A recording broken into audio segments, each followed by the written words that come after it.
ఇప్పుడు ఇన్నా చెప్పి మాట్లాడు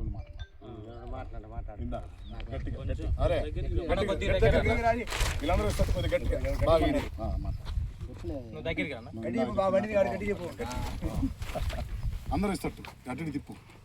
నా పేరు వచ్చేసి కోనంగి వెంకట సుబ్బయ్య, మాచిరాజకుంట గ్రామం, పెద్దారవీడు మండలం. ఈ సంవత్సరం నేను వెరైటీ వచ్చేసి లిటిల్ హైబ్రిడ్ సీడ్స్ వారి సూపర్ ఆర్మీ అనే రకం నేను ఆర్మూర్ సెగ్మెంట్ వేయడం జరిగింది. నేను ప్రతి సంవత్సరం 341 వేసుకునే వాళ్ళం మా ఊర్లో. కానీ ఈ సంవత్సరం భాస్కర్ రెడ్డి బాబాయ్ దగ్గరికి వెళ్ళాను. బాబాయ్ నాకు ఆర్మూర్ రకంలో నాకు ఒక మంచి రకం ఇవ్వండి బాబాయ్, మీ మీద నమ్మకంతో తీసుకెళ్ళి నాటుకుంటామని అడిగాను.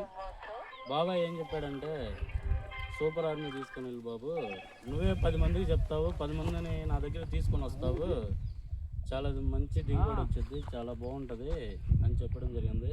బాబాయ్ మీద నమ్మకంతో నేను తీసుకొని వచ్చాను.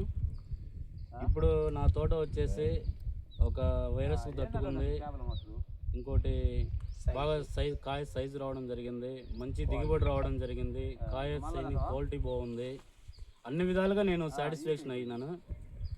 నేను భాస్కర్ రెడ్డి బాబాయ్ కూడా నేను ధన్యవాదాలు తెలుపుకుంటున్నాను. ఎందుకంటే మంచి రకం ఇచ్చాడు. అదిగాక నేను బాబాయ్కి చెప్పుకున్నాను, చదువుకున్నాను బాబాయ్ అంటే, నువ్వే 10 మంది తీసుకుని వస్తావురా చిన్న, ఇబ్బంది ఏం లేదు అని చెప్పడం జరిగింది. బాబాయ్ మంచి నమ్మకం మీద నేను తెచ్చుకున్నాను. రైతులు మాత్రం 100% వేసుకోదగ్గ విత్తనం ఇది. నా సలహా అయితే 100%, 200% రైతులు అయితే వేసుకోదగ్గ విత్తనం ఇది. చాలా దిగుబడి వచ్చింది, వైరస్ కూడా తట్టుకుంటుంది. యాక్చువల్గా నేను చూశాను నా తోటలో, మా చైన్ పక్కలో కూడా అంతా పొగాకుండి కొంచెం తోటలు కూడా డ్యామేజ్ అవ్వడం జరిగింది. కానీ నా తోటకి ఎటువంటి డ్యామేజ్ కూడా రాలేదు. నాకు అది కూడా కొంచెం ఆనందంగా ఉంది. ఇంకోటి ఏంటంటే రైతులకు కూడా 100% నా సలహా ఏంటంటే వేసుకోదగ్గ విత్తనం. ఫైనల్గా భాస్కర్ రెడ్డి బాబాయ్ కూడా నాకు ధన్యవాదాలు తెలుపుకుంటున్నాను బాబాయ్. థ్యాంక్ యూ బాబాయ్. ఓకే.